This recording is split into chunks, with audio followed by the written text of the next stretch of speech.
नमस्कार, महाराष्ट्र फाइल्स देख रहे हैं आप। मैं हूं आपके साथ पूजा। सबसे पहले हमारे देश के प्रधानमंत्री नरेंद्र मोदी जी को आज उनके जन्म दिवस पर कैपिटल टीवी की टीम की तरफ से ढेरों शुभकामनाएं।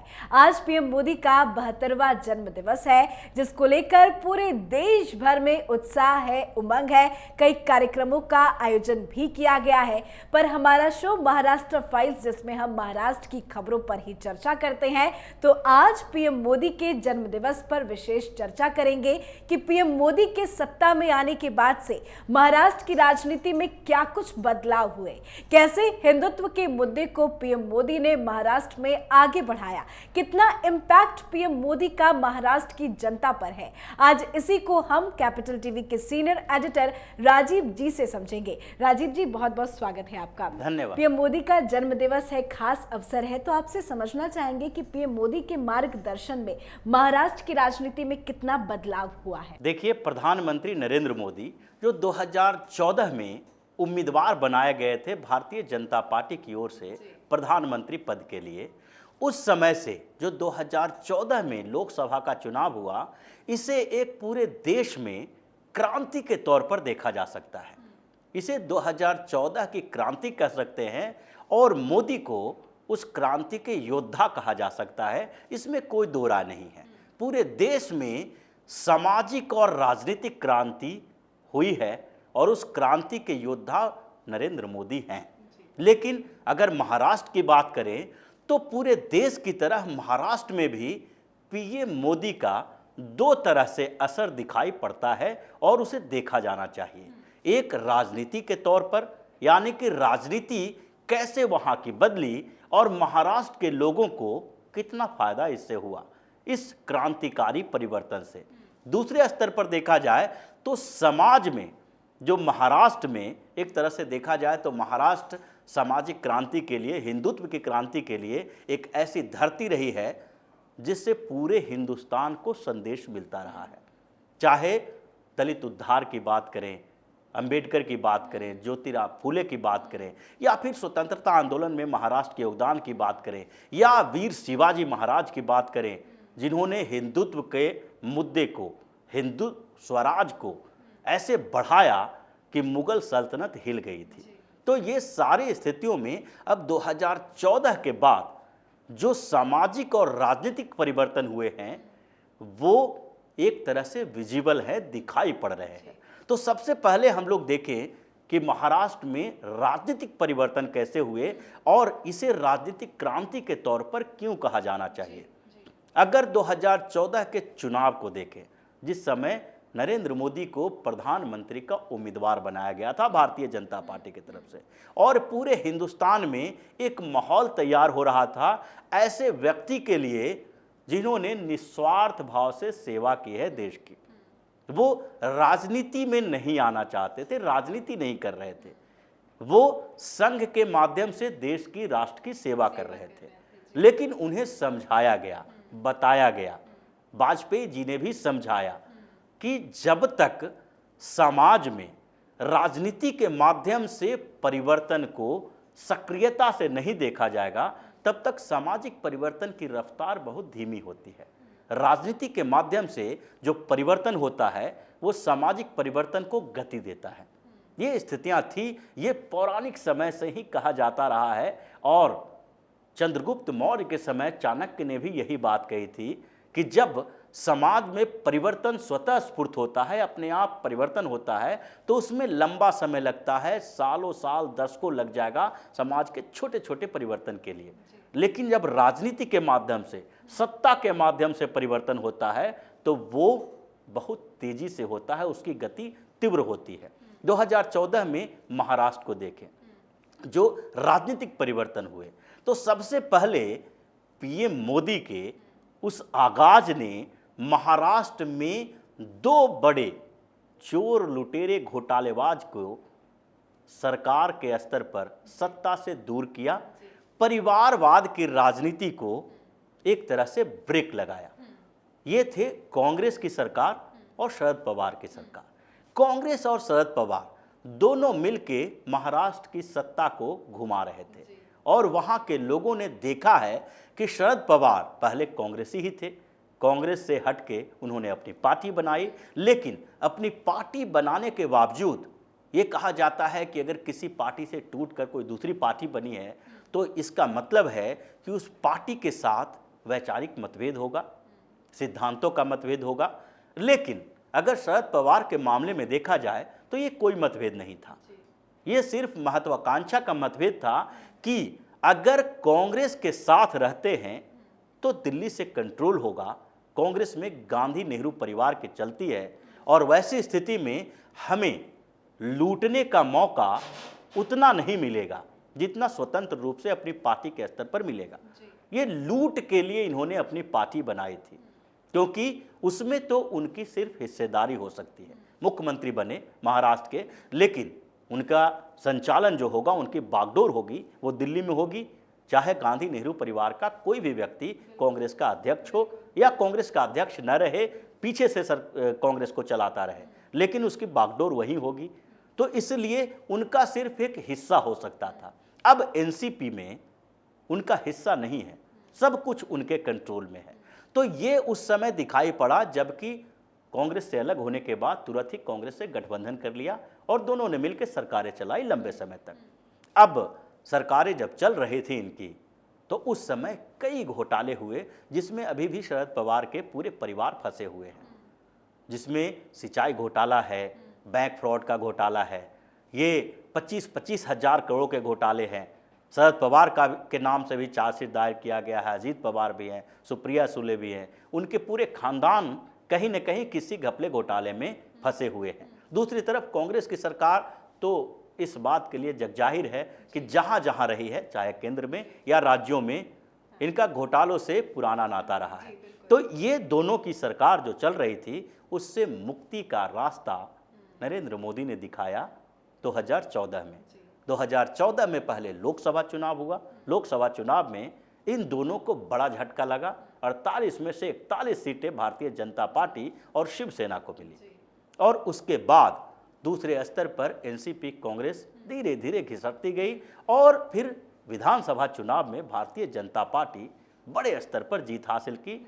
शिवसेना ने उनका साथ नहीं दिया उस समय, लेकिन फिर बाद में शिवसेना की मजबूरी बनी, साथ आ गए उद्धव ठाकरे, सरकार चलाए।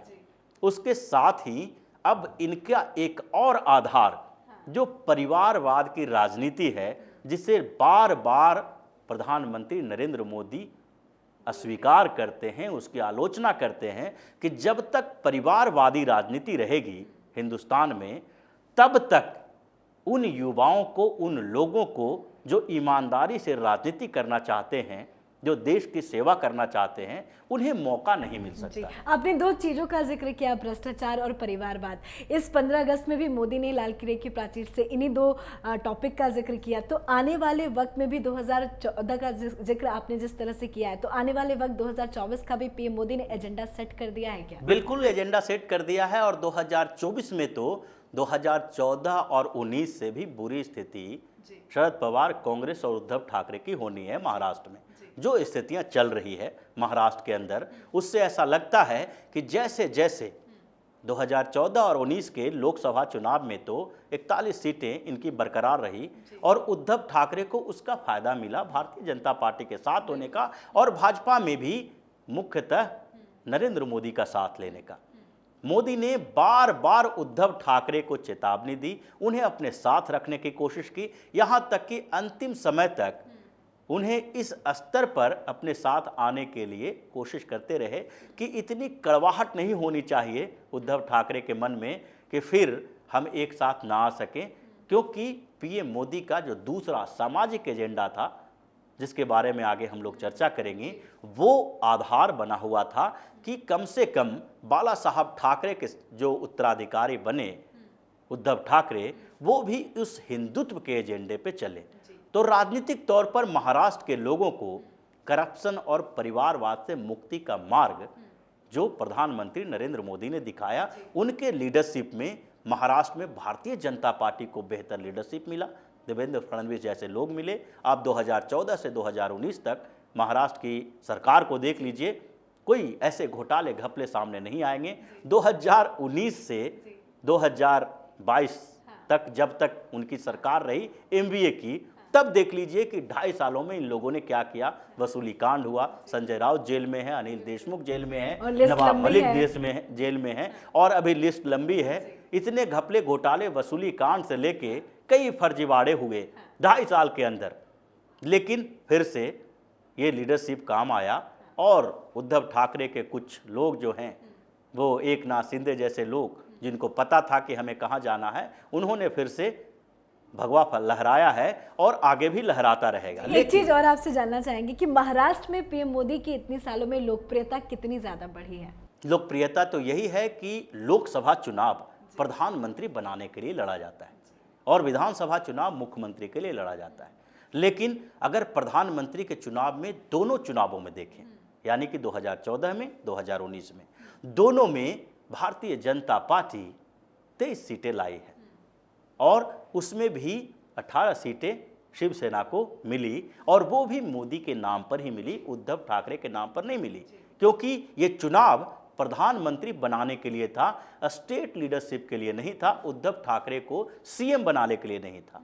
तो ऐसे में उनकी लोकप्रियता जिस स्तर तक है, यानी कि 48 में से अगर 41 सीटें उस गठबंधन को मिल रही है, तो ये मोदी का ही जादू है, चमत्कार है। तो उनकी लोकप्रियता जिस तरह से बढ़ी और आगे भी 2024 में ये लोकप्रियता और बढ़ेगी। भारतीय जनता पार्टी को 23 नहीं, कम से कम 35 सीटें मिलने वाली है महाराष्ट्र में, और ये 35 सीटें उद्धव ठाकरे, एनसीपी, कांग्रेस से ही मिलेगी। तो ये स्थितियां राजनीतिक तौर पर हुई है जिसका समाज पर एक बड़ा प्रभाव पड़ा। जी, तो मोदी मैजिक भी महाराष्ट्र में चल गया, महाराष्ट्र में चला। और दूसरे स्तर पर महाराष्ट्र में जो सामाजिक परिवर्तन हुए जिससे ये लोग बौखलाए हुए हैं, शरद पवार की राजनीति खत्म जो हो रही है, उसके पीछे प्रधानमंत्री नरेंद्र मोदी का एक बड़ा योगदान माना जा सकता है, बड़ी भूमिका है उनकी, क्योंकि शरद पवार की राजनीति जातीय राजनीति महाराष्ट्र में थी, और जिस तरीके से प्रधानमंत्री नरेंद्र मोदी ने महाराष्ट्र के लोगों को हिंदुत्व के नाम पर एकत्र किया, इन्होंने जातीय आधार पर नहीं बल्कि एक बड़े मकसद से, सिर्फ देश के विकास के लिए ही नहीं, धर्म के विकास के लिए भी इन्होंने एक तरीके से कहा जाए तो परोक्ष तौर पर बोला कि जाति छोड़ो, समाज को जोड़ो, देश को जोड़ो। ये राहुल गांधी का भारत जोड़ो अभियान नहीं था, बल्कि ये समाज को जोड़ने वाला अभियान था। और यही आधार है कि जो हिंदुओं को संबल मिला पीएम मोदी के आने के बाद, जो स्थितियां बदली है, उसमें महाराष्ट्र में जातीय दंभ टूटे हैं। महाराष्ट्र में शरद पवार का जो मराठाओं को अपने साथ रखने की मुहिम थी, जो जातीय आधार पर हिंदुओं को बांटने की मुहिम थी, उसको धक्का लगा है और पीएम मोदी उसमें सबसे बड़ी भूमिका निभाए हैं। अब आज देख रहे हैं कि महाराष्ट्र एक ऐसी जगह है जहां से पूरे हिंदुस्तान में एक छिपे तौर पर सांस्कृतिक क्रांति का एक आधार बनता है, और वो है मुंबई।